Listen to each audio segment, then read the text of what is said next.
അപ്പോഴേ ഇന്നലെ നമ്മൾ കൊണ്ടുവന്നില്ലേ കുറച്ചധികം വാഴയ്ക്ക, അതെല്ലാം ഞാൻ ഇതേ ഉണക്കി പൊടിച്ച് നല്ല സെറ്റാക്കി കൊണ്ടുവന്നിട്ടുണ്ട് കേട്ടോ. ഇതുണ്ടോ, ഞാൻ പുട്ടിനുള്ള പൊടിയായിട്ടാട്ടോ പൊടിച്ചേക്കുന്നത്.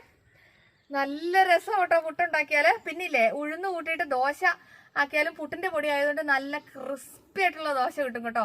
ഷുഗറുകാർക്ക് ആർക്ക് വേണേലും കഴിക്കാമല്ലോ. എന്നാ പറഞ്ഞാലും നല്ല ഹെൽത്തി സാധനമല്ലേ. അപ്പം എനിക്ക് പിന്നെ എന്തെങ്കിലും ഉണ്ടാക്കി കഴിഞ്ഞാൽ അപ്പം തന്നെ വെപ്രാളം തുടങ്ങുമല്ലോ. അതുകൊണ്ട് ഞാൻ ഇന്നലെ തന്നെ വീഡിയോ ഇട്ട് കാണിച്ചേ. പക്ഷെ സ്റ്റിക്കറൊന്നും ആയില്ലായിരുന്നു കേട്ടോ.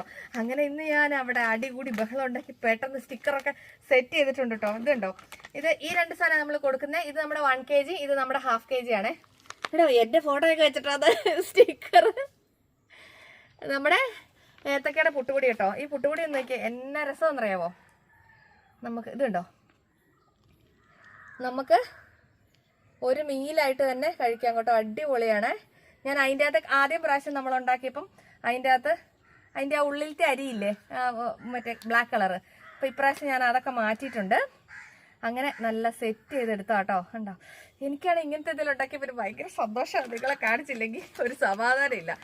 അപ്പം പുട്ടുണ്ടാക്കാം, ദോശ ഉണ്ടാക്കാം, എന്നെ വേണേലും ഉണ്ടാക്കാം കേട്ടോ. അടിപൊളി സാധനം സെറ്റായിട്ടുണ്ട്. വേണ്ടവർ വാട്സപ്പ് ചെയ്തോ കേട്ടോ. ബൈ.